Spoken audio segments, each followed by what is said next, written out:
weekend last year, and now now getting to see him win in Daytona was really cool. You always hope for a green flag finish. Unfortunately, and for anybody that watches racing understands, when you're watching super speedway racing, there's a very high chance of a wreck happening on the last lap. There's Ross Chastain and Austin Cindric kind of going for it. Coming to the white flag and end up wrecking there, and then William Byron just about a few inches ahead of teammate Alex Bowman when that caution came out to end up claiming the victory. But really cool, and as I was kind of expecting. And again, this is the biggest race on the NASCAR calendar. Very similarly to obviously the Indy 500 on the IndyCar side of things. There's just an aura around the Daytona 500 that's just magical. And look, I went back and counted it last night as I was driving home. I've been to over 25 races in my life. I try and make it to at least one a year. Sometimes, like last year, ended up being able to go to 4. But I try and go to at least one race a year. So I've been to Atlanta, I've been to Darlington, I've been to Talladega. I've been to some pretty big races in my life. But there was just something different about the air around the Daytona 500, the day of, being at the track, just being around all the people and, 100,000 some odd people packed out even for a Monday race. Even going through the pre-race, the national anthem, they did the flyover. They had the Blue Angels that flew what seemed like, 10 feet above our heads and doing the air show and all that kind of stuff. The Rock was there. He gave the command to fire engines, and even just the anticipation of waiting for the command to fire engines and just that like stillness and buzz in the air in those moments leading up to it, in addition to what ended up being a really great race. We saw good strategy playing out. I know guys were kind of playing around with fuel a little bit, saw good 2 and 3 wide racing throughout the entire event, and then had a very entertaining and very chaotic final 30 laps or so of the end of the race, where you had the big one with about 12 to go, then let restart, and again, unfortunately ended up having the crash coming to the white flag there that prevented a good run to the checkers. But all in all, a really cool experience. And again, if you're even remotely a racing fan, I highly recommend it. I'll talk more about this throughout the day, and coming up tomorrow, Jen Jensen and I will make our return to our weekly racing conversation, as now we are in the full swing of the season. NASCAR heads to Atlanta this upcoming weekend, and then it's full force, with the exception of a 2-week Olympic break in July, full force all the way to the end of the season, with the championship being crowned in Phoenix in early November. So again, plenty more things to say about that. If you're wondering, yes, I dropped more money than I'd like to admit on souvenirs and things from this past weekend. I want to commemorate the weekend, and I pre-ordered William Byron's Race 1 diecast last night, so that'll be coming sometime later this year. But again, really cool experience. Glad I got to be there, and hopefully it's not the last Daytona 500 that I get to go to, because it was just really, really cool overall. But while all that was happening this weekend, while I was down in Daytona, there was plenty of Gamecock sports action going on.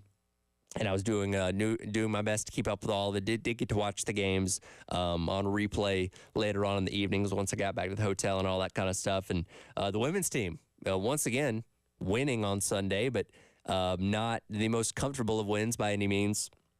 Putting together a much better second half against Georgia than they did in the first half, very similarly to what they did against Tennessee the other night. And now Tennessee, that was a game that you're trailing out of the third quarter, where it very realistically looked like, hey, maybe South Carolina could lose this game. They figured out how to get the win, obviously setting the SEC record with their 43rd straight regular season win, and closing in on potentially having another undefeated regular season in conference play. But when you look at this, again, nobody wants to lose.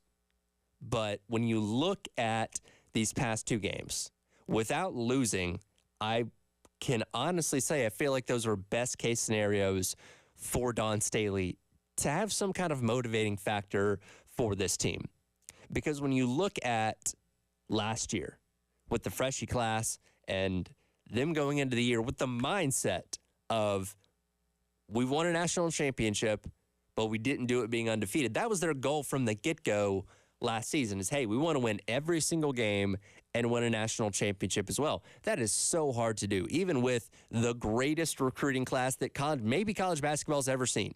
with the freshies. And hey, they literally almost did it. Got right up to the doorstep, and the 11th hour ended up losing to Iowa in the Final Four. So that expectation was not placed on the shoulders of this team going into the season. And with the fact that you lost so many great talents from last year's class to the WNBA or whatever they ended up doing, with their respective lives after basketball, nobody thought this team was going to be that successful.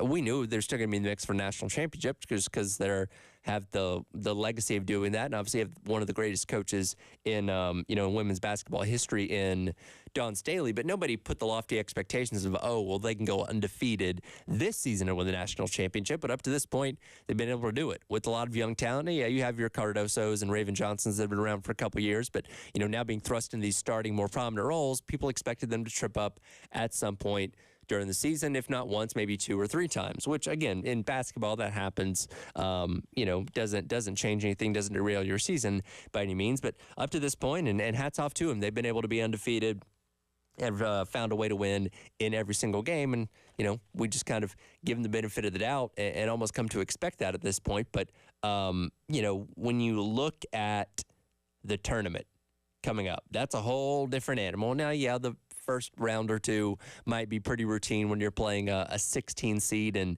maybe a 7 or 8 seed in the in the second round. Those are games that we expect South Carolina once again to probably be able to handle pretty well. But as you get deeper and deeper into that tournament, Sweet 16, Elite 8, Final Four, hopefully a national championship, those are the games where if you've not faced enough adversity in the season, I guess is the best way to put it, those are situations and games where you can run into trouble, as we saw against Iowa last year. And, watching this game back on Sunday and kind of keeping up with it as well, I kept thinking back to something that David Kalaniger said when he was hanging out with us on Friday out at the Village Idiot. We had the huge combined show, getting ready for baseball and everything like that. But when we talked about women's basketball, he said something that really stuck out to me. And he says, I don't want to be sitting at the Final Four or the national championship or whatever it may be, talking about a one-loss team once again with the season being a disappointment. Because again, last season, undefeated regular season, SEC regular season champions, SEC tournament champions, you make it to the Final Four and you lose one game. And the entire season seemed to be for naught because you lost that one game.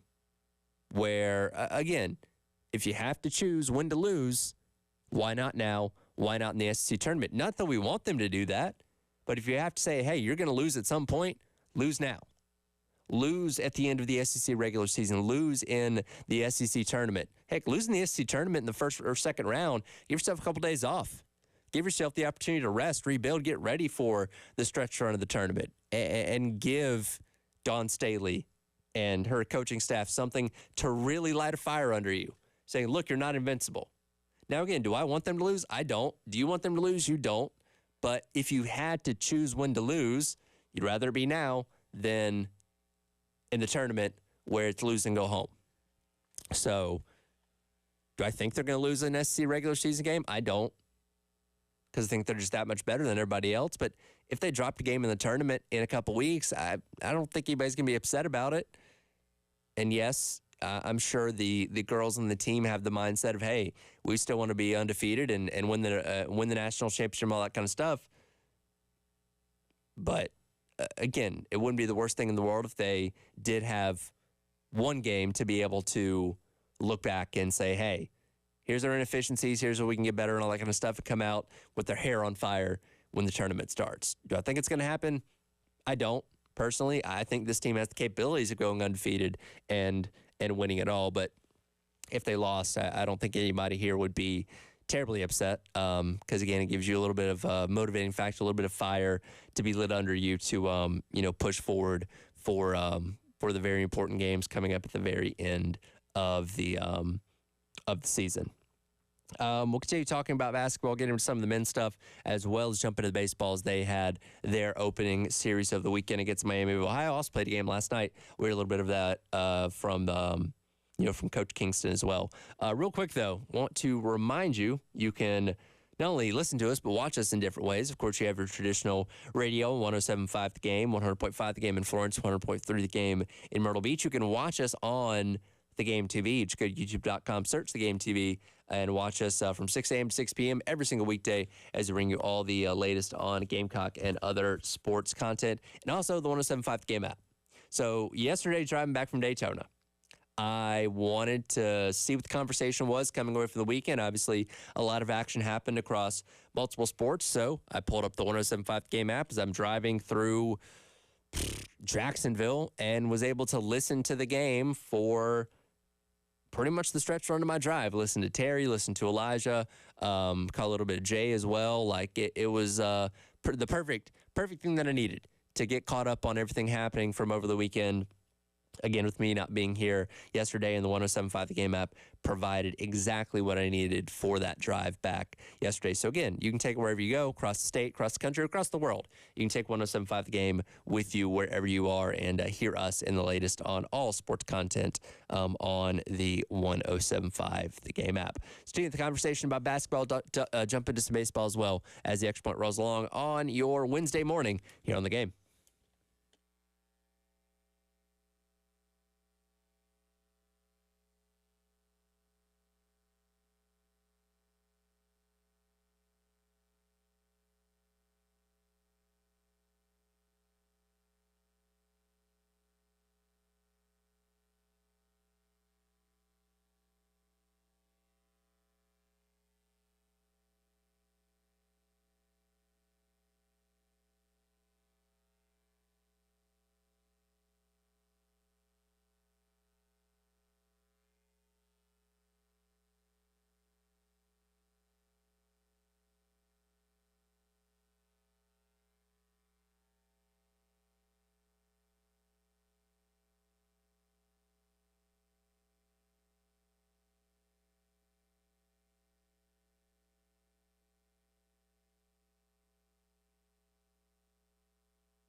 I mean, incredibly important. You got to learn fast. You know, there's lessons to be taught, and from winning and from losing. And so the only real travesty about this game will be that if you don't learn some things from it.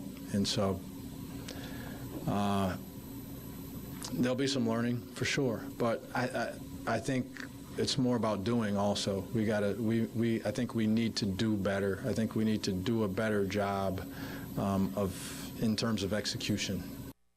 Welcome back in. It's the Extra Point. Tyler Head along with you on this Wednesday morning. That was Lamont Paris on Saturday talking about learning and bouncing back from South Carolina's 64-63 loss at Colonial Life Arena to LSU's second loss in a row. Obviously, the Auburn game last weekend getting shellacked by 40 points. We talked about it so much in the days after that the response to that loss was going to be the most important thing. How does South Carolina bounce back from an embarrassing loss like they had at Auburn? And again, losing a game wasn't the end of the world against a darn good Auburn team that is amazing at home and what might be the best home atmosphere in all of college basketball these days. That wasn't the end of the world.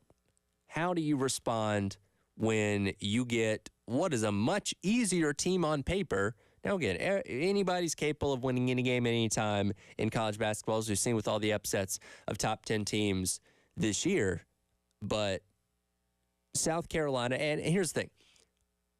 Following this game on Saturday, as I was, I drove to Daytona on Saturday, drove back yesterday. So as I'm listening and following along to this on Saturday, I was, very surprised to see LSU win this one. And as I, again, ended up watching the game back and getting on the details of what happened, I saw how South Carolina lost.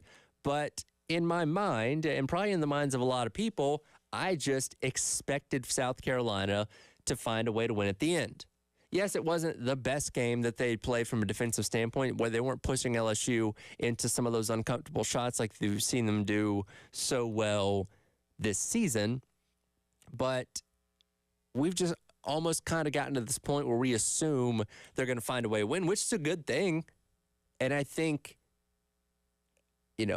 enforces how much better this team was from a year ago and the confidence that we have in this team, that we give them that benefit of the doubt to say, oh, well, they're going to find a way to win. It may not be the prettiest one in the world, but at the end of the day, as long as you pick up the W, that's all that matters. And unfortunately, that didn't end up happening on Saturday. But again, it's that mindset like, hey, we can now assume that, well, they're going to find a way to win, even if it is against a team that like LSU that, is just having a good day, and South Carolina's not having their best game, especially from a defensive standpoint. Still held them under 70, which has been a benchmark for South Carolina to win games this season.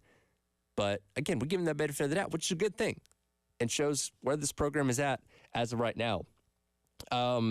Twitter poll got put up yesterday. It just ended about an hour ago.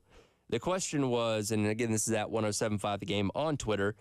Question was, now that the Gamecocks are on a 2-game losing streak, what is the level of concern going to a big road tilt against Ole Miss? Your options are still optimistic, LSU sign of declined, bubble, here we come, or no clue, no clue how the last 5 go. Still optimistic is winning. 43%, has won at 43%. No clue is at 30. Bubble, here we come at 17. And LSU lost, sign of the decline is at 10%.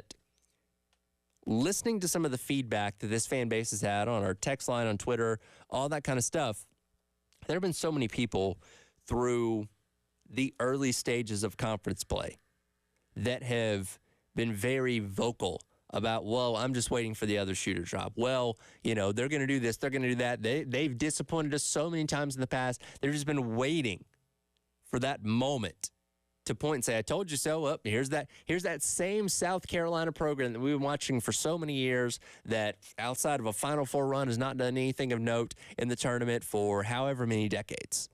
You know what I mean? And here's the opportunity for those people to finally have a little bit of ammunition, right?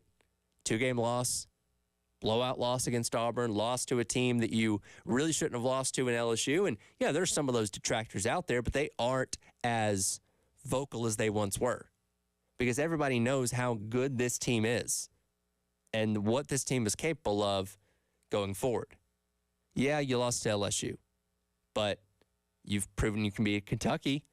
You've proven you can beat Tennessee.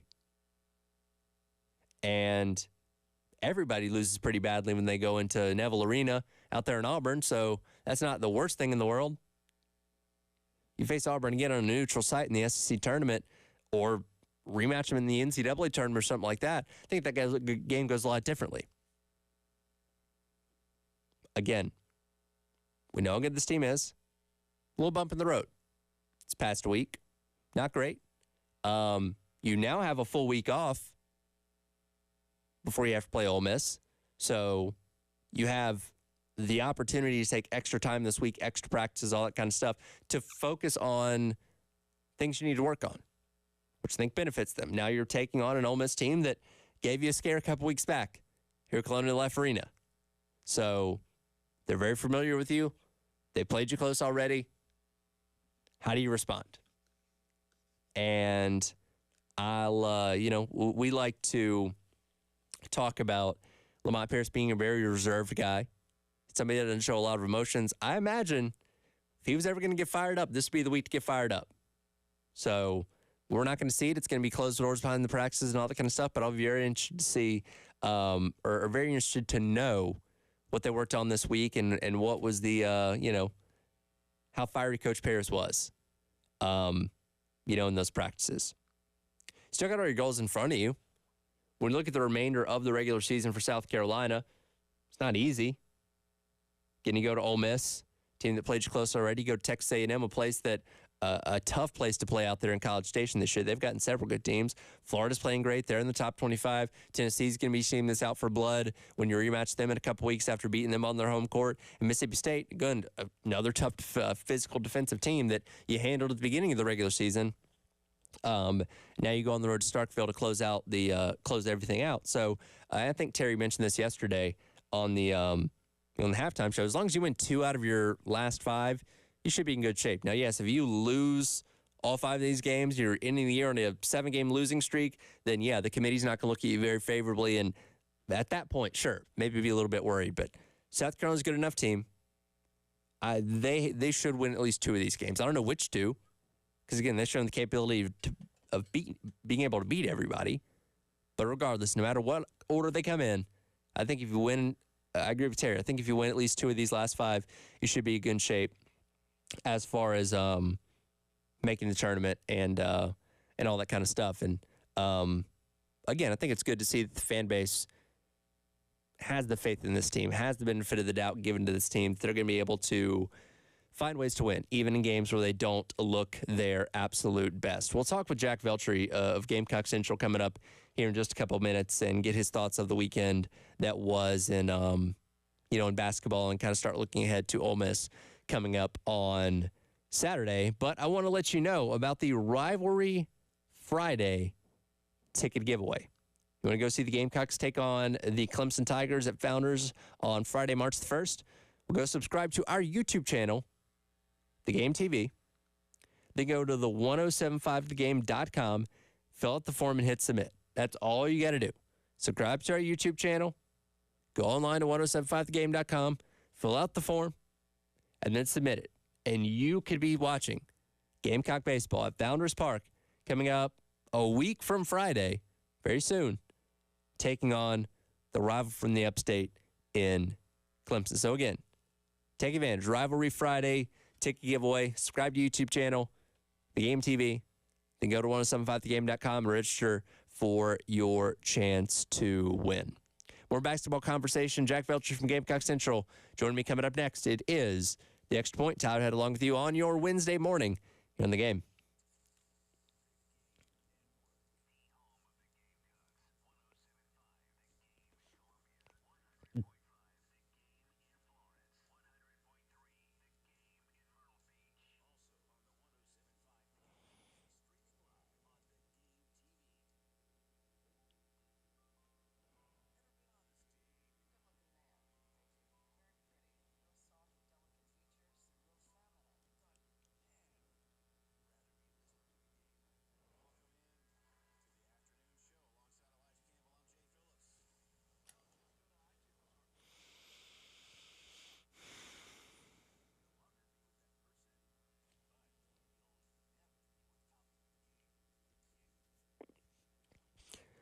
Oh, it is a busy, busy time in the sports world with so many sports happening right now. Also, a busy time over at Twin Peaks. Get on down there tomorrow if you're a fan of margaritas. Tomorrow, February the 22nd, to celebrate National Margarita Day. We talked about this on Friday. There's literally a national day for everything. So why wouldn't there be a National Margarita Day, which ends up being tomorrow? Celebrate National Margarita Day with the best margarita lineup in the game. What's your go-to style? House, Peaks, Watermelon, Pool Party, or On the Rocks? Score any of them for a special price all day long. Again, that's coming up tomorrow, February the 22nd, with our friends at Twin Peaks down in the Vista. Of course, you got baseball action going on.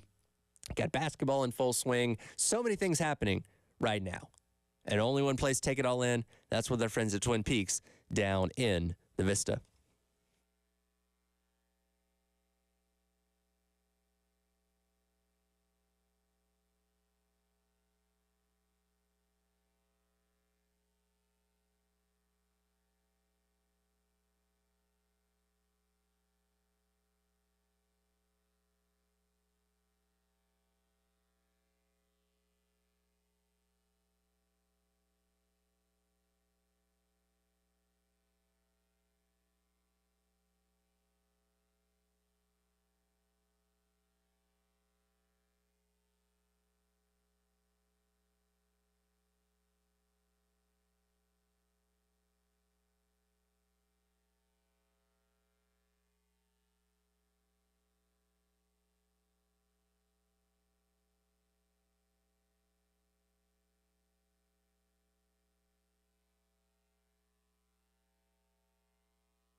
Welcome back in. It is the Extra Points Outhead along with you on your Wednesday morning. Middle of the week, obviously, again, Monday off. So recapping things that happened over the weekend from a basketball standpoint. The men's team losing on Saturday, 64-63 to LSU. Now head out to the Love Chevrolet phone lines. Welcome in, as always, Jack Feltry from Gamecock Central. Appreciate it, as always, Jack. Before we get into the baseball conversation, I got to go back to a week ago because about an hour after we got off the air with each other, I believe that was on Wednesday or Thursday. I can't remember the exact day. May have been Friday, actually. I believe you had some car trouble driving through Georgia. Is that correct? Oh dear Lord! Oh God! Yeah. I was driving. I was about an hour into my drive back from Auburn, and I'm in the left lane on a 4-lane highway in Georgia, just driving along, and then I see a yellow light come my car, my truck, and I'm like, maybe it's like my tire pressure or something. I didn't really recognize this light or anything. It wasn't anything like a maintenance issue or anything.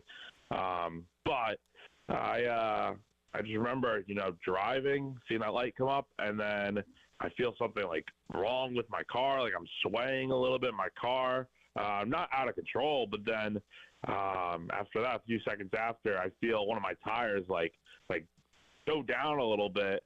And yeah, before I knew, I pulled off to the side of the highway, and my tire was it was pretty much shredded, blown out, whatever you might want to call it. And then about an hour after hanging out there and calling towing companies, hoping they'd come out, a random roadside assistance person came out and helped me fix my tire and get a spare on, and I was back on the road. But yeah, man, I'm all good now. All tires are fixed now, and I'm good to drive wherever I need to for the rest of the year. Well, that's good. That was a rough 12 hours watching the men get drugged by 40 points out at Auburn, and then suffering that. So hopefully the road trip to Oxford coming up on Saturday. I don't know. Well, I guess you'll be around for baseball, so maybe we won't be going to that one. But whatever your next road trip is, hopefully it'll be a lot better.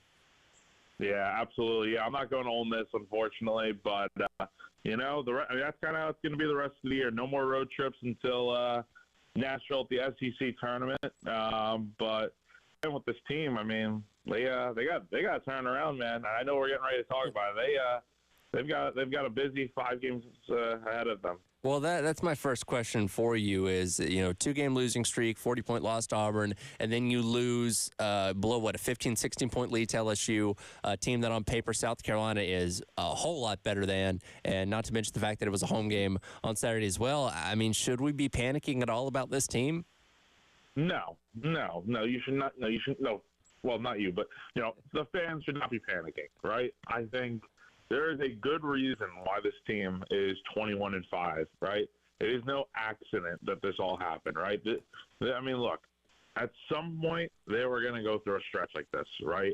I mean, every good team has to hit some adversity at some point, right? And for South Carolina, they lost bad to Alabama, they lost to Georgia, but then they recovered from it, and now they're going through that real struggle where, okay, you lost by 40 to Auburn, then you blow a 16-point lead against LSU. How are you going to respond with it? And you got 2 really tough games coming up that can kind of not make or break, but determine where you sit the rest of the regular season. And you've got Ole Miss and A&M coming up in the span of 4 or 5 days, and it's going to be tough. I think South Carolina really has to find a way to go 2-0, honestly. But if you get a split, I think you should be happy with that too. Because at the same time, I think it's tough to go on a road trip like that and win back-to-back games. But I think South Carolina shouldn't panic.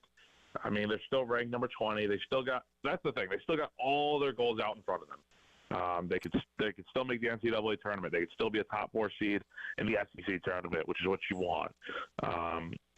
And who knows? We'll see what happens. But it's going to be a very interesting last 5 games of the regular season. Again, talking to Jack Feltry from Gamecock Central, looking back at the weekend that was for men's basketball, kind of looking back at these past 2 games, you give up over 100 points to Auburn. You have the game against LSU where you held them under 70 points, which has been a benchmark for South Carolina, winning the season, but they were not forcing LSU into some of those uncomfortable shots that we've seen them do so well this season, kind of pushing teams outside of the paint. So what is the concern and what do they need to work on this week as far as defense goes going into this matchup against Ole Miss, a team that played you very tight only a couple weeks back?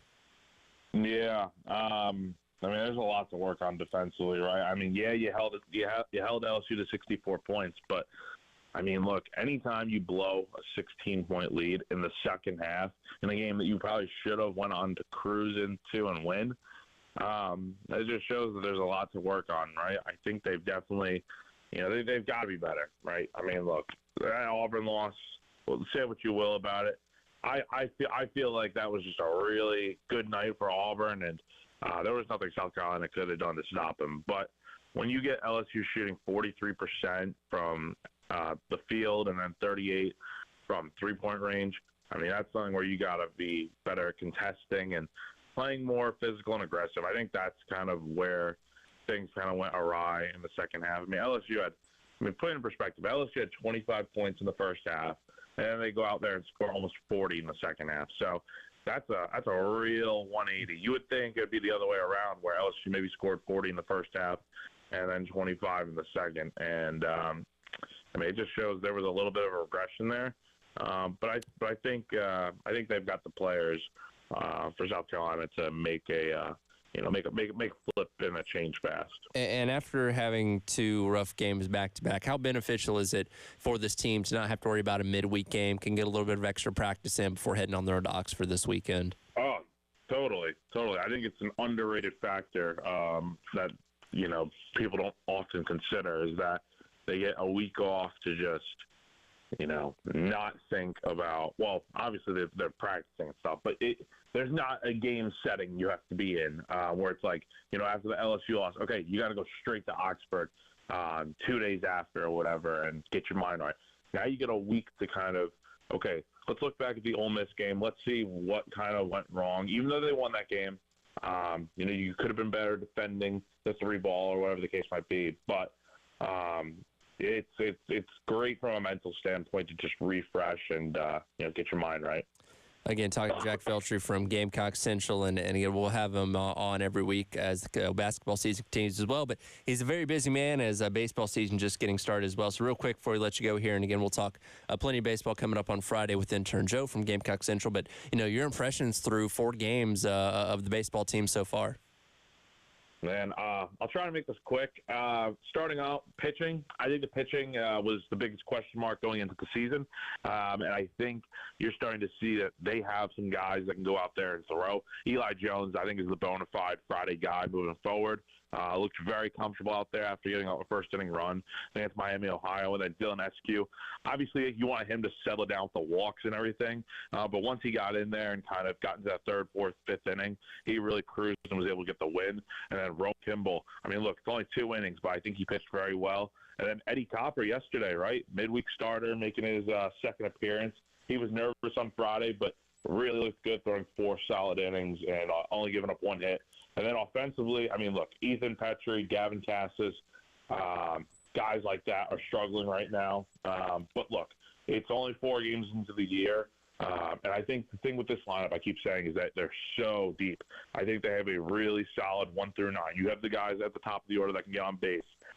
You have the heart of the order that can hit a lot of homers. But you also have the 7 through 9 that can do a lot of damage. The thing I keep saying is that when you have the fact that you have Gavin Cassis hitting in the 8 hole just speaks to how good this lineup really is. That's a guy that was hitting 3, 4, 5 last year for this team. So I think right now they're in a good spot. Obviously, they threw a no-hitter on Sunday. But, yeah, I think the real test will come next week when they go to Clemson. Fantastic. Appreciate it as always, Jack. Thanks so much, man. Appreciate it. Yep. Again, that's Jack Veltri from Gamecock Central, covering both baseball and basketball. Baseball team back in action this afternoon. 3:45 pregame, 4 o'clock first pitch, taking on Queens. You'll be able to listen to that here, 107.5 The Game in Columbia, as well as 100.3 The Game out in Myrtle Beach. Speaking of which, our guy Josh upstairs has informed me we have some tickets to give away for that game today. So caller number 5 right now, 803-404-6100. Win yourself a pair of tickets to see baseball take on Queens today at 4 o'clock out at Founders Park. Again, caller number 5, 803-404-6100. Come back, wrap up the hour, get some of your thoughts from the Firehouse Subs text line here on the Extra Point on your Wednesday morning on The Game.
things.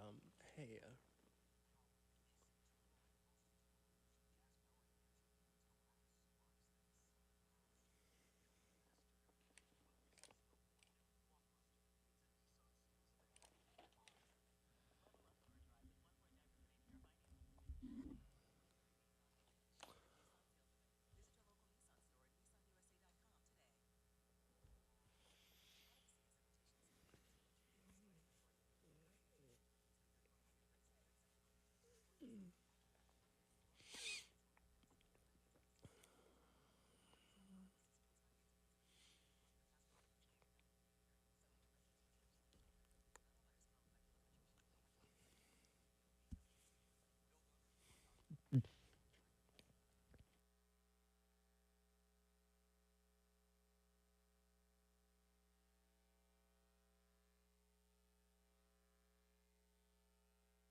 And William Byron, at 26 years old, you've worked so hard in such a short period of time.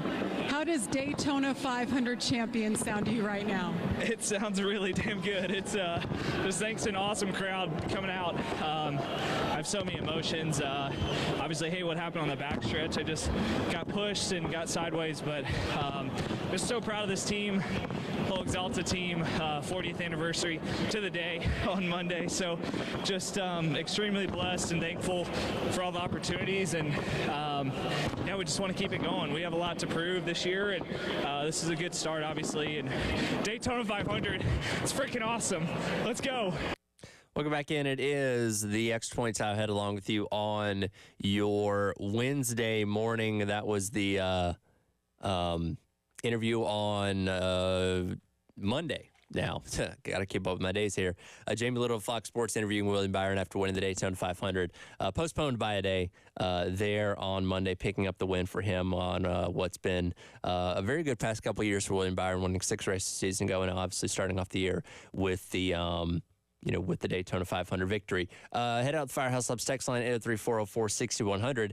Justin asks, he says, how was the crowd with the race being postponed to Monday? And I can honestly say it was pretty dang close to packed to the gills.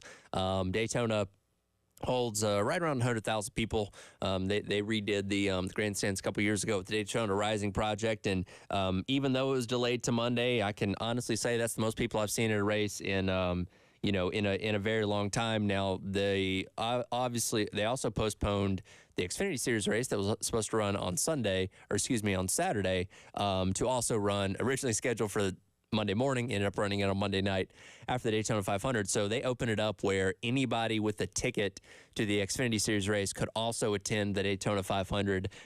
Basically, just kind of look for a seat if you could find one.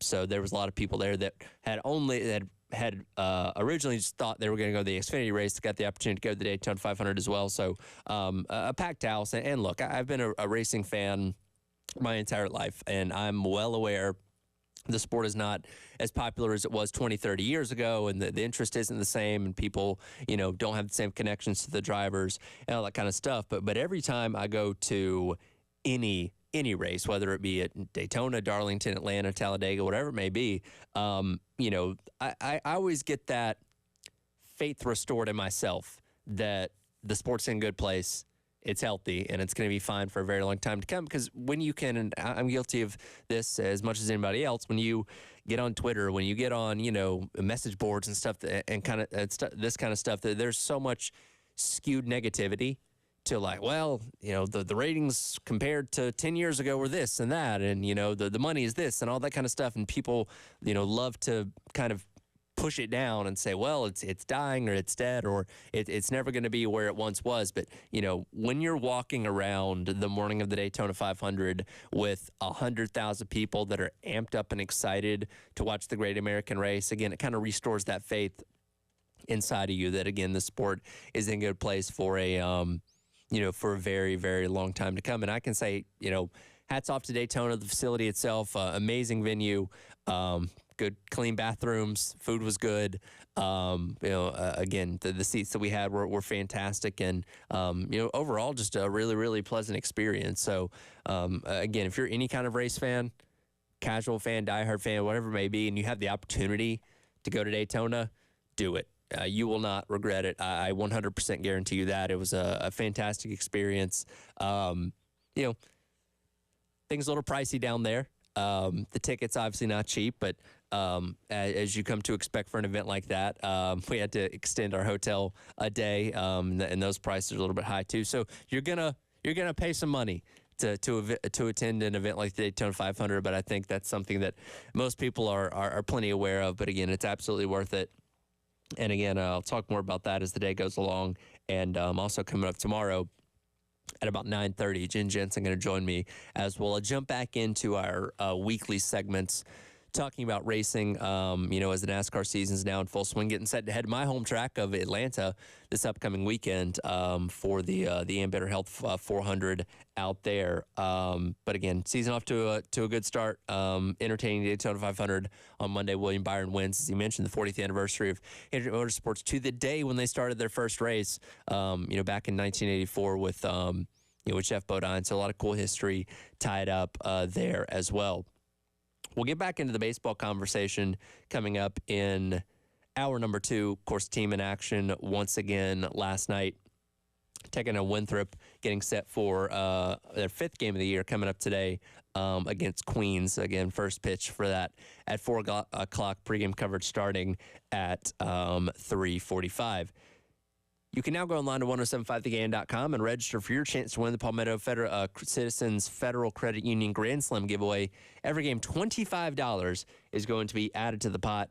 And if the Gamecock hitter hits a Grand Slam, you can win cash from Palmetto Citizens Federal Credit Union. Right now, through the first handful of games, pot is already up to $100.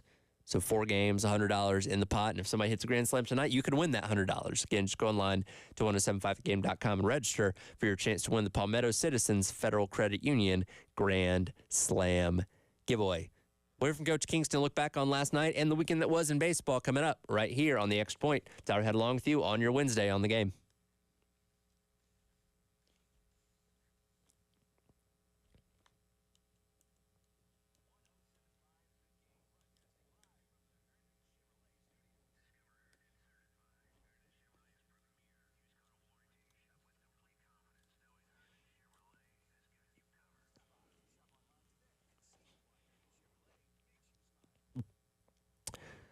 Tyler here, reminding you once again, always, always, always keep a keen eye out on things going on with your home's foundation. I know it may not be something that you think about all the time, but the structure of your home's foundation is very important. If you start to notice some things that are a little bit off, maybe a crack in your exterior brick, cracks in walls or above windows and door frames, maybe doors or windows might be a little bit sticky, uneven or bouncy floors, or cracks over your garage door. If you notice any of these problems, any of them at all, you could have serious foundation issues with your home. If you have any of these, you need to check out our friends at Canty Foundation Specialists.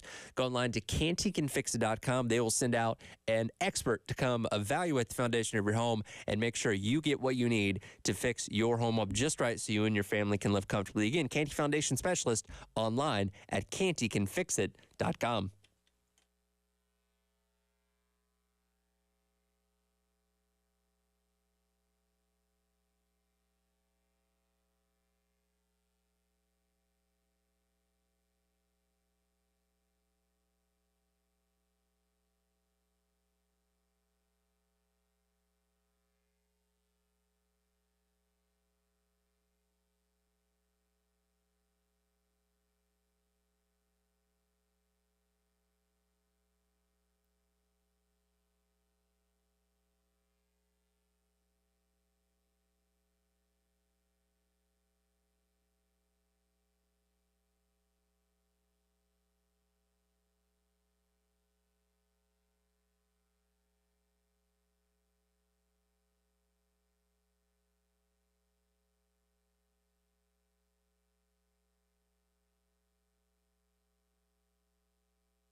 3-0, and that is in the dirt, and that will do it. That's ball 4. Home will come Lee Croy. And is that the game? That is indeed the ball game. South Carolina will run rule Winthrop. Your final score is 12-2 in 7 innings. South Carolina improves to 4-0 with the win over the Winthrop Eagles. Welcome back in. Extra Point Tyler Head along with you. Wednesday morning, that was the call last night, Gamecocks Radio Network, of the Gamecocks picking up the 12-2 run rule victory over Winthrop out there at Founders Park to improve to 4-0 on the season. Not the most cinematic way to end a game, with Tippett getting walked there to bring across the final run to push things to the 10-point advantage for the for the run rule, which I love the fact that, college baseball has the run rule, because especially when you're talking about these early season non-conference games, I don't think we needed to see 2 more innings of that one to know which way it was, it was going to go. And it's always funny, kind of thinking back to my own playing career. There was no better feeling than run ruling someone, and there was no worse feeling than getting run ruled. Because when you're run ruling someone, especially you're up, 9-10 runs, getting into the later innings, you kind of know what's going to happen, and there's a looseness and a calmness that you feel. But man, when you're getting run ruled, you're starting to think about, and I know Preston and Bill talked about this a little bit earlier, starting to think about how brutal practice is going to be the next day, or whatever the next practice may be, for getting your butts kicked that bad. And for any of you that played baseball, especially at the high school level, you'll probably be familiar with running poles. And when you get run ruled in high school, you're going to have to run a lot of poles the next day, more likely than not, or do some kind of physical, overly physical exercise to exhaust you. Running cycles, better run cycles a little bit back in high school. They make us run up and down steps too, and it's like you run up the steps, come down, do 50 jumping jacks, 30 push-ups or something to that effect. They really tried to, beat it out of you to not get, to not get run ruled the next time out. So good memories from baseball back in the day. Thankfully, thankfully I was on the better end of run rules than I was on the worse end more often than not. But last night's win for the Gamecocks improves them to 4-0 on the season. And when you look at the way they won these games, combined 42-7 in total, scores through these first few games, and then run ruling both Miami of Ohio and then Winthrop in the past 2 games. Pretty much an ideal way that you want to start the season. Let's hear from Coach Kingston last night. As it being only 4 games in, playing non-conference opponents, you can't necessarily get the best gauge of how good or bad your team is because of the quality of competition you've gone up against so far. But let's hear from Coach Kingston on how long it does take, cut number 15 here, Dave, how long it does take to really get an idea of what your team's going to be for the season. A lot more than 4 games, I can tell you that.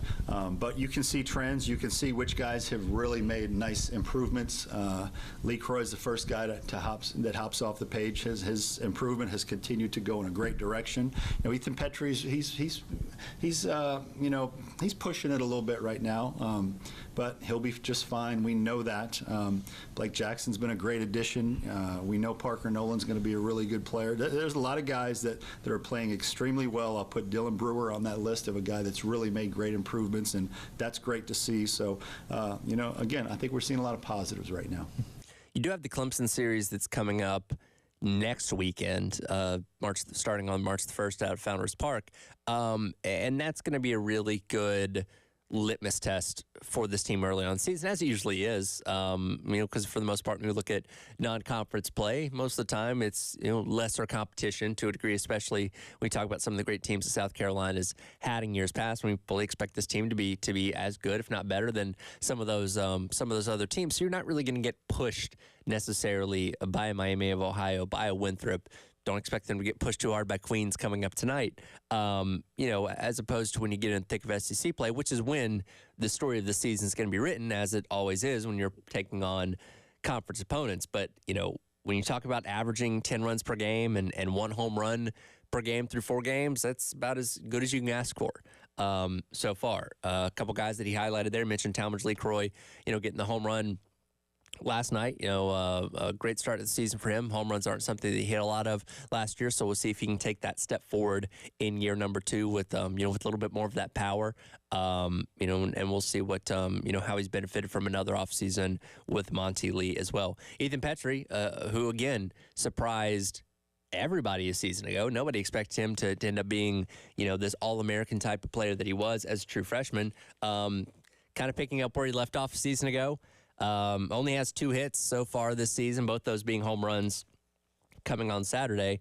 And very much like he did a season ago, it was either you're hitting a home run or you're striking out. Really not a ton of in between there. So that seems to be the case so far. But again, early on in the season, hopefully that's something that he can, continue to work on as the season goes along.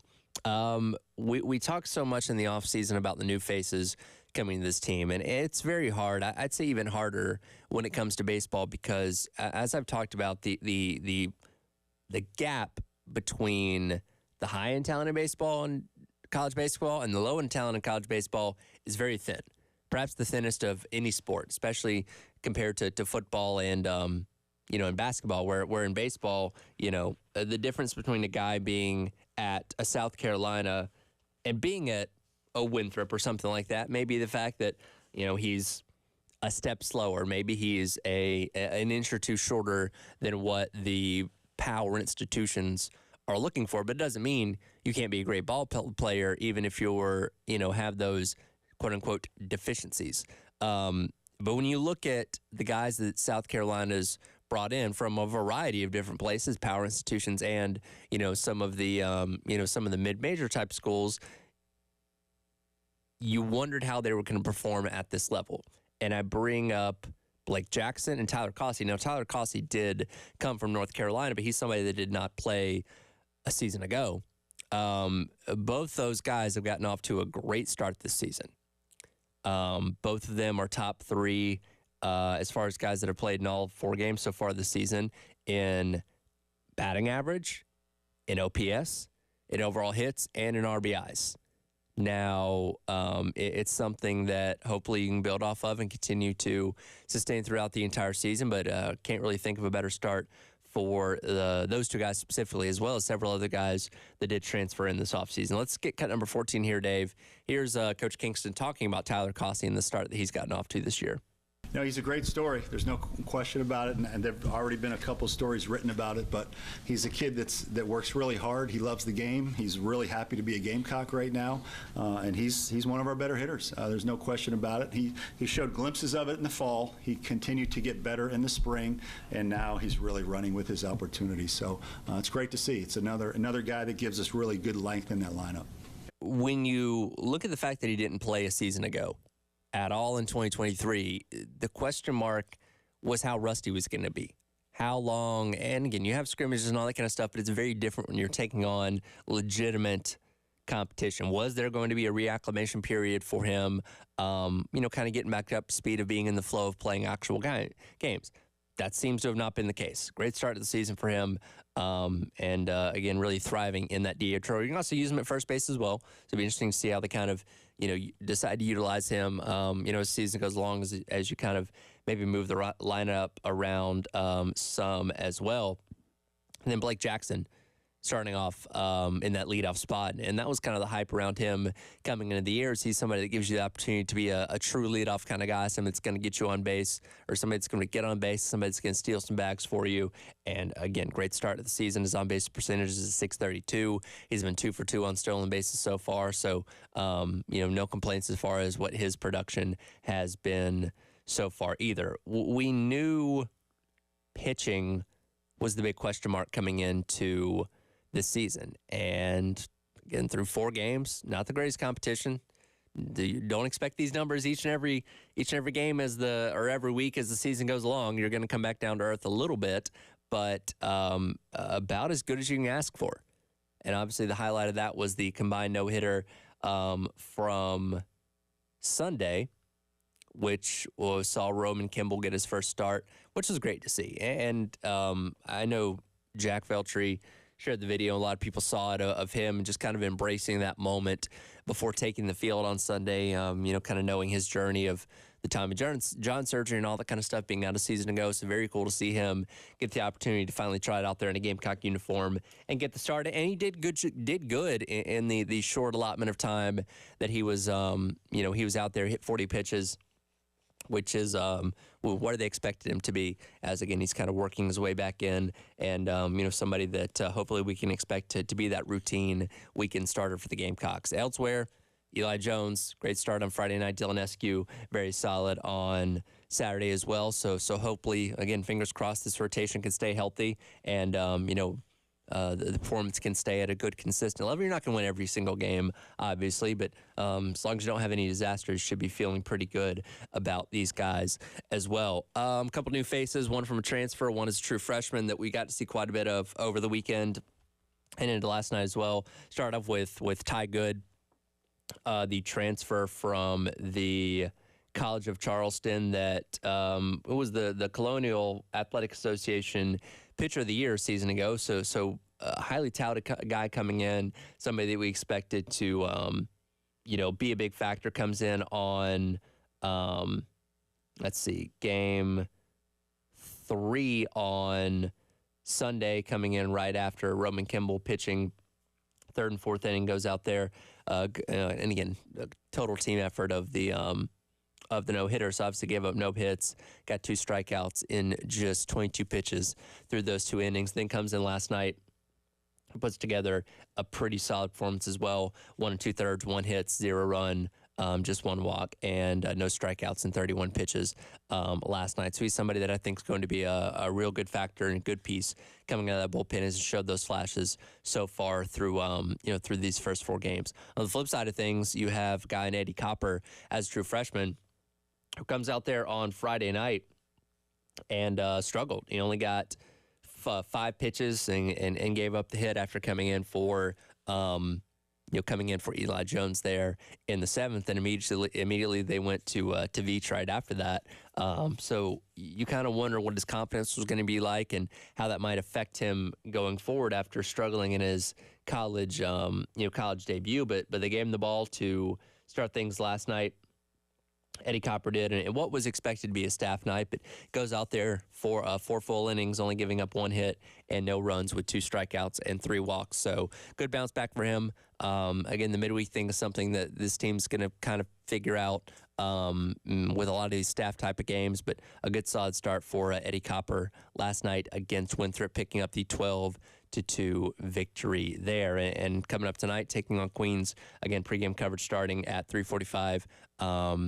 First pitch at 4 o'clock out at Founders Park. You can listen to right here on the game. Matthew Becker getting his start. Again, he was in that mix to be a weekend starter potentially on Sunday, but the injury kind of held him out from that. So an opportunity for him to get back on the mound tonight. He's going to be on a pitch count, just like Roman Kimball was the other day. But interested to see, his recovery and what he's able to do out there on the mound tonight. What the heck, as we're talking about baseball, Dave, may as well go ahead and give away another pair of tickets to that game tonight as the baseball team takes on Queens, 4 o'clock out at Founders Park. Pre coverage starting at 3:45 right here on the game. Caller number 4 this time, 803-404-6100. Again, 803-404-6100. Win yourself a pair of tickets to see baseball take on Queens coming up tonight at Founders Park.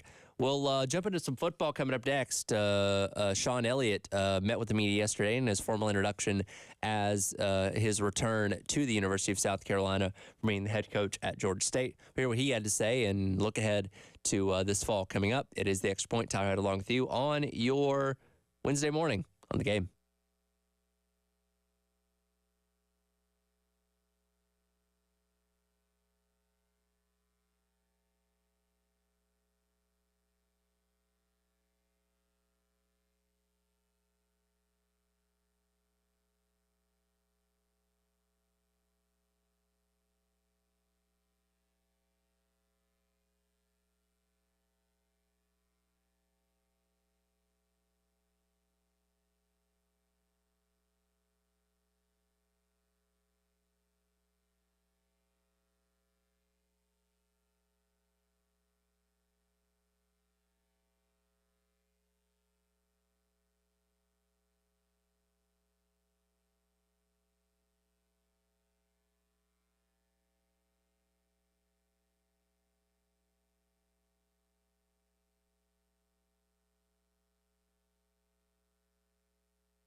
Welcome back in. Extra Points. I head along with you, Captain Dave, producing on the other side of the glass here on The Game, the 107.5 The Game app, and streaming as always on The Game TV, sponsored by our friends over at Shepherd's Glass. Real quick, I want to remind you once again about the Palmetto Citizens Federal Credit Union Grand Slam giveaway. Every single game, $25 will be added to the pot, and whenever a Gamecock hitter hits a Grand Slam, you can win that cash prize from Palmetto Citizens Federal Credit Union.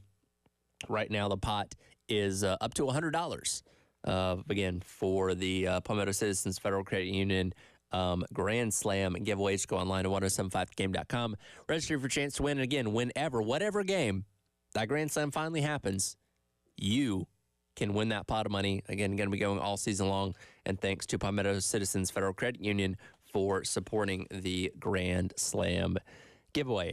Yesterday morning, it was during the Gamecock Central Takeover Hour presented by Firehouse Subs. Sean Elliott was formally introduced by Shane Beamer to the media, returning here after a stint as the head coach at Georgia State. He's now taking over, obviously, as the tight ends coach and also the run game coordinator for the Gamecocks this upcoming season. I want to hit a couple things that he talked about, last night, or excuse me, yesterday morning. Cut number 6 here, Dave, to start out, kind of talking about at what point did he know he was coming back to South Carolina? Oh, yeah. When did I know? It was very quick. It was very quick. Coach Beamer, maybe Wednesday night or Tuesday night. It was a Tuesday night phone call and another phone call on Wednesday morning, and then that was it. Like I said, I'd always keep up with the University of South Carolina from afar, and when positions would come available, I would kind of see what they were. But like I said, it happened very quickly, and I think Tuesday night and Wednesday morning was when I knew. And from that, it certainly sounds like South Carolina was almost a destination for him to return to at some point, inevitably. And I don't know what other, from a year-to-year basis, how many other places were maybe, reaching out to him or having conversations with him about being one of their position coaches or coordinators or whatever it may be. But, it's obviously very well documented. Coach Elliott's family still lives around here from his time at South Carolina. His son plays, I think, at AC Flora High School, here locally. And, apparently was doing a lot of going back and forth between Columbia and Atlanta when he was out at Georgia State for the past 7 years. So when he finally got a good opportunity to come back to South Carolina, he obviously, ended up taking that. And I'm sure it helps the fact that being a group of 5 head coach these days it's not the most attractive gig in the world, because you're obviously having to deal with all the same things that other coaches around the country are dealing with at the Power 5 level with NIL and recruiting and transfers and all that kind of stuff. But you don't have near the resources that an Ohio State, Georgia, and Alabama does to try and juggle all that, which, he did end up kind of denying the NIL component to all that, going back to his conversation with, I think, Matt Berry of ESPN at the Senior Bowl. He didn't really, put too much into that in yesterday's presser, but I imagine it is something that played a factor with, him ultimately deciding to come back to South Carolina. All that being said, he's spent 7 years as a head coach in Division I FBS football, whether it be Group of 5 or Power 5, doesn't matter. And he did have experience as a Power 5 head coach in his first run here at South Carolina after, Will Muschamp had been let go. But regardless of what level he coached at, having a head coach with their hands on a lot of different aspects of this team is certainly going to be helpful. Cut number 1 here, Dave. This is him talking about how, despite being a tight ends coach and the running game coordinator, he's also going to factor into helping the offensive line. I think, with me coaching the offensive line for several hundred years before coming back here, I'm gonna hopefully help Lonnie and help the offensive line, and Lonnie's gonna help me understand a lot of different things. I mean, we're staff, and we work for the University of South Carolina, and I think ultimately we all know what the goal is. That's to be better in every facet, whether it's a run game, throw game, pass protection, whatever it may be. So if he needs anything anything for me, I'm going to offer it up to him, and we're going to work well together. And it's not about egos, you know. A lot of people in coaching think this thing's about egos, and for me, I don't have an ego. I just stepped down as the head football coach at Georgia State University, become here at University of South Carolina, and I've got zero egos. But I want to help everybody I can help, and I need help in every area. I need somebody to tell me, you know, about these about the stick route, and how we need that run. So I'm going to need people to come to me and offer some advice to make me the best coach I can be. Ultimately, we want to win, and that's the bottom line. And Coach Elliott has a long history when it comes to working with the offensive line, going back to his previous time here at here at South Carolina, and that'll be a good bit of experience to bring in as well, because the running game obviously coincides with what's happening on the offensive line. Also, tight ends serve as those extra blockers too. So to have somebody with the knowledge and experience of the game itself, as you mentioned, he's been coaching in some aspect for a very long time. Just having that extra kind of perspective and mindset on things on the offensive line is hopefully only going to help that unit. Now, knock on wood, you got to hope they're going to stay healthy and we're not running into problems like last year where you're cycling into one or two guys on the offensive line, new guys on the offensive line every single week, and not having the same starting five until the 10th game of the season last year, I believe it was, against Vanderbilt. So that's certainly going to factor into it as well, and hopefully everybody can stay healthy. And he touched on this a little bit there. He also, how he's going to fit as a running game coordinator into the scheme of what Dow Loggins is doing. Now, we haven't heard from Dow necessarily to say what those roles and what those assignments are going to be, necessarily. But we do know, being the running game coordinator, it's more about the schematics as opposed to the player development. And, something that he had done here in the past and had a lot of success with guys like Marcus Lattimore when he was able to stay healthy. And, you look at the wealth of talent that he has in this running back room with Rocket Sanders, with Jordan Howell, Oscar Attaway, not to mention what you have coming back with Juju McDowell. We're hoping that DJ Braswell has a good second year. We'll see if, we'll kind of see how they end up kind of giving up the carries there. But regardless, a lot of good talent to work with, and hopefully everybody can stay healthy and we make sizable jumps in year number two, in 2024 with both running and blocking compared to what they were a season ago. So good to hear from Coach Elliott. A lot of people very excited about this hire, very excited to have that intenseness in the locker room that only a unique personality like Sean Elliott can bring. You have coaches that kind of try and do the fiery, tough guy kind of thing, headbutt you and all that kind of stuff. But it's very clear to see who's, to use a phrase so many of my friends use, who's about that life and who isn't.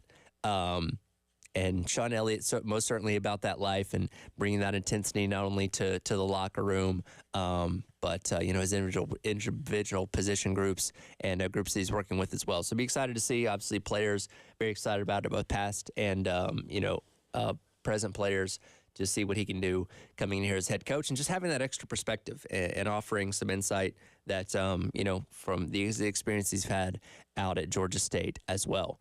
I mentioned him denying the NIL part of why he ultimately decided to leave his job at Georgia State to come here at South Carolina. He mentioned something yesterday about that and kind of went into this a little bit more detail. I'll play that for you coming up, as well as some comments that Charlie Baker, the NCAA president, had yesterday too. That's all coming up as the Extra Point. Ty Howard along with you on your Wednesday morning here on The Game.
Welcome back in. Extra Point, Tyler Head with you Wednesday morning. Captain Dave producing on the other side of the glass. Appreciate everyone, as always, watching on The Game TV, sponsored by our friends over at Shepherd's Glass. Just go online, youtube.com, search The Game TV, and watch us all day long. You can also stream us on the 107.5 The Game app. And, by the way, if you subscribe to us on our YouTube channel, The Game TV, you have the opportunity to win some baseball tickets in the Rivalry Friday ticket giveaway. If you want to see the Gamecocks take on the Clemson Tigers next Friday, March the 1st, out of Founders Park, just go subscribe to our YouTube channel, go to The Game TV, go to the 1075thegame.com website, fill out the form and hit submit, and you can have an opportunity to watch the Gamecocks and the Tigers next Friday out at Founders Park.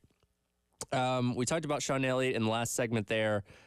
A lot of the conversation nationally around Tim not necessarily revolves around what he's going to do at South Carolina as the new tight ends coach and run game coordinator, but more about this overarching storyline evolving in college football of these head coaches leaving their positions to go be coordinators, position coaches elsewhere at the Power 5 level, Group 5 level, whatever it it may be, and Sean Elliott is one of the latest examples of that. Now, I mentioned earlier a quote that got thrown around a lot last week from Matt Berry of ESPN was a conversation that he supposedly had with Sean Elliott at the Senior Bowl a couple weeks back, where he mentioned that, the NIL component of coaching just makes everything very difficult, and he doesn't like it and all that kind of stuff. He was actually asked about that yesterday, but cut number 9 here, Dave, about that exact quote, supposedly, and how it factored in, or how it supposedly factored in to his decision to come back to South Carolina. You're talking about, the NIL and retaining players and not getting, quote unquote poached. And, I think we lost, I'm not certain on this, but I think we lost 22 players at Georgia State to Power 5 programs over the last 2 years, or the last 3 years, and that's a huge amount. They were all really, really good football players, but that had no effect on me wanting to come back to the University of South Carolina or take this job. I'm never a person that runs from a problem. I've always found a solution on how to fix it. So that didn't have any effect. Like I said, the most important people in my life live here in the state of South Carolina, especially here in the Columbia area. And ultimately, that is what I wanted in my life, and I needed to have that back in my life. If he does hate the NIL component, I think that's the right answer you're supposed to give, especially considering the fact that you're now at a Power 5 institution, and the NIL component is very important to what South Carolina does on the field with, our friends like the Garnet Trust, as you can see the sign behind me if you're watching on the Game TV. So I didn't expect him to dive too deep in that, but I do think it's interesting. He talked about that a little bit yesterday, and then later on in the day, Charlie Baker, the president of the NCAA, sat down with ESPN, talked about a number of different things, but one thing he was very adamant about was the lack of sympathy that he feels in regards to coaches complaining about players transferring. Here is cut number 19 here, Dave. Here is Charlie Baker yesterday talking about that. I'm not much on that. Do they transfer more than they did 10 years ago? Yes. Do they transfer more than their peers who aren't student athletes? No. One of the things I hear from kids when I talk to them about this issue is coaches walk out on their contracts. What about us? And, this has obviously been an ongoing conversation in college football for a while now, especially as transferring has become more and more prevalent. And heck, as of right now, you can seemingly transfer anywhere, anytime without, much of a penalty. And that kind of goes back to what Charlie Baker was talking about overall there, was the fact that he's not really one for pushing for more transfer limits on guys or girls, and depending on the sport, wanting to bounce around to different schools. And people always point at coaches when this conversation does come up, as saying, well, this coach can leave and go wherever he wants, and all that kind of stuff, without worrying about sitting out or worrying about having a limit on the number of places they can go in 7 years and all that kind of stuff. And I, on the surface, can agree with what Baker's saying there. Like, I don't feel sorry for these coaches that are complaining about it, because the players, or they've been doing the same thing, and the players now finally have a little bit more of that, freedom within their own. With their own, when they're within their own grasp there a little bit. But that's not the only issue that's plaguing college football. It's kind of baked in to the other issues when you really think about it. It's not just the fact that players are transferring. If that was it, if it was just, hey, these guys are allowed to transfer whenever and for however many times ever that they want, then I'd say I'd be right there with Charlie Baker saying, you know what, coach, go cry me a river. You guys can leave and, at any time at the drop of the hat and leave your team out to dry. So what's wrong with players getting that same opportunity? But again, the transferring thing is baked into several other problems going on in the world of college football that don't seem to have an easy fix in sight, those being NIL, the chaotic calendar overall, recruiting, in addition to the transfer stuff. So when you kind of mash it all together, that is one minor issue, not minor issue, that's one of like the 4 or 5 bigger issues across the landscape of college football that has to do with all of the other things. And again, I don't think necessarily that our coaches trying to get out of coaching just because players have the ability to transfer everywhere. It has to do with everything. It's a sum of all the parts at the end of the day. And look, if it was just players transferring, I don't think it gets talked about nearly as much because it's something that I feel like we could all get used to and all live with. But when you talk about the fact that players are transferring and they're negotiating NIL deals supposedly with these schools before they even put their name in the transfer portal, like that's where it's gotten too far. And that's where I can understand coaches wanting to be like, you know what, this isn't what I signed up for. I've made a lot of bags of money over the years. Let me just go sit at the ESPN desk or retire for a couple years and come back when, when and if the sport ends up changing back for the good, however they, end up viewing that. But it's just very chaotic. And again, something that unfortunately doesn't have an easy fix. It's something we're going to have to continue to deal with for a while. And I know Charlie Baker went on in that, in that interview with the ESPN to talk about how much they're still pushing for federal legislation to save them a little bit. I can say with a lot of confidence sitting here in February of 2024 that if nothing's been done by now, I don't expect it to ever get done, especially when we talk about the fact that you're getting set to head into election season. In fact, we're kind of already into election season to where, name, image, and likeness and all that kind of stuff transfers are probably not at the top of a lot of politicians' political agendas when it comes to trying to get reelected. So that's something that I feel like is only going to continue to get pushed further and further down the docket of importance. And again, the fact that they've had 15 sessions with Congress at this point in time. If nothing's changed by now, I wouldn't expect it to change any time soon. But we'll see. Charlie Baker's only been on the job less than a year at this point in time now. That is, we'll see. We'll give him credit because he is more adamant about trying to make things happen than Mark Emmert was. Now, are all those changes and ideas good? Not necessarily, but at least he's doing something. At least he's not standing there being stoic and, just being a figurehead, the punching bag, whatever you want to call Mark Emmert in his time as the NCAA president. At least Charlie Baker is trying to make some things happen, and I do commend him for that. Again, going back to the main point of the conversation, though, I don't think it's just the transfer stuff that coaches are frustrated with. I think it's the sum of all the parts of everything that is kind of plaguing college football as of right now. We'll come back and wrap up hour number 2 of the Extra Point. Get your thoughts on the Firehouse Subs text line. Get set for the Gamecock Central Takeover Hour presented by Firehouse Subs as well. That is all right here on The Game.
Welcome back in. Extra Point, Tyler Head with you on your Wednesday morning. Reminder once again, coming up today, 4 o'clock out at Founders Park. South Carolina baseball taking on Queens. First pitch at 4, pregame coverage starting at 3:45 right here on the game. You'll get Matthew Becker on the mound for his first start of the season. Again, working back from an injury. So expect him to be on a pitch count. I imagine probably be in the area of 40 pitches, much like Roman Kimball was on Sunday. But for a team that is, trying to, especially its midweek rotation, trying to figure out exactly what it's going to do as far as, starters go for the midweek games. We'll see how well Matthew Becker fares, and see if he can also factor into being a weekend starter once again, which is kind of where people expected him to be coming into the season. He obviously, ended up dealing with injury in the offseason that, Roman Kimball ends up getting the start this past Sunday on, coming in from being injured himself with Tommy John surgery last year that kept him out. Appreciate you guys as always weighing in, which, by the way, Queens is 0-3 on the season. Again, South Carolina should hopefully get to 5-0 coming up tonight, and hopefully we'll get to, see more offensive explosion like we've seen through the first 4 games and a good outing from the pitching staff as well. Appreciate you guys as always weighing in on the Firehouse Subsex on 803-404-6100. Nameless Texter says, please stop with the Juju McDowell talk. They should stop wasting carries on him. I was talking earlier about Sean Elliott and the amount of talent that he's going to have in the running back room this year. And I did mention that Juju McDowell is a part of that room, which, is just kind of a statement of fact, as he did deal with that collarbone injury that kept him out for the last couple of games of last season. But regardless, he's going to be back this year. How he gets utilized, I don't know. I will say this, when you kind of look at what his performance was towards the end of the season before he got hurt, it did kind of seem like Dow Loggins was figuring things out a little bit in terms of how he wanted to utilize him. The game before he got hurt against Vanderbilt, he had his best performance on the ground and through the air as well. 6 carries for 23 yards and 3 receptions for 41 yards against Jacksonville State the week before. And then in that Vanderbilt game, it was on the first drive. He got a reception and a rush back-to-back. So it almost kind of seemed like Dow Loggins was really trying to start to integrate him in that offense a little bit. What he figured out with him, we don't exactly know, but something about, his dynamic that he brings to the team, Dow Loggins, again, kind of seemed to maybe latch onto a little bit late in the season, and I don't know what kind of role he's going to play, and I'm not going to sit here and tell you that, he's going to be a superstar running back for this team or whatever, maybe, because he might not be. And that's okay. Again, there's a lot of talent in the, in the running back room. But I think especially when you talk about the fact that you have a new running back coach, when you have a designated run game coordinator now, there's really no options that are off the table. And again, has Juju McDowell's performance up to this point been what people hoped it would be? It's not.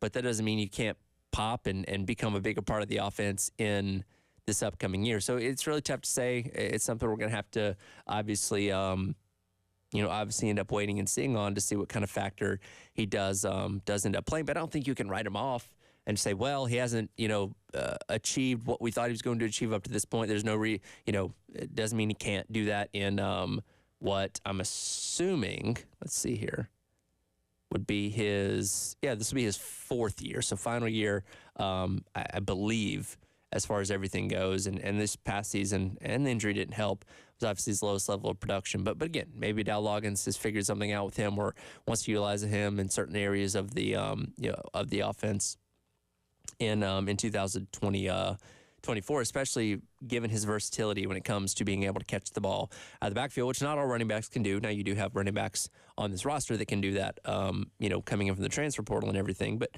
we'll see. It's a full room. I think we should all be thankful for that, because a season ago, we spent so much of the offseason talking about Dakereon Joyner and him having to transfer over to the running back spot, and, how is that going to work out and everything going along with that. So the fact that we have more running backs than we know what to do with, I guess, is the best way to put it.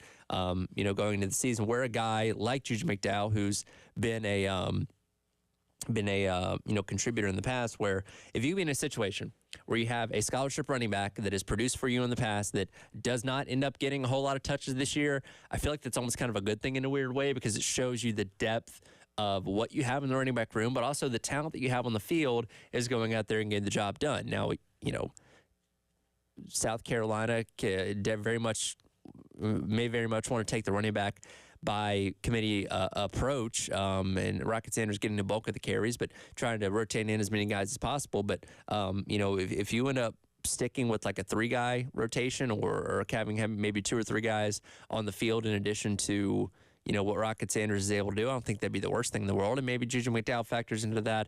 Maybe he doesn't. But I think it's kind of impossible to sit here right now and say that for sure that he's not going to be a factor in this offense this upcoming year, because there's so many new things and new pieces around. And we'll obviously have to see how he recovers from the, from the collarbone injury as well. So something to keep an eye on.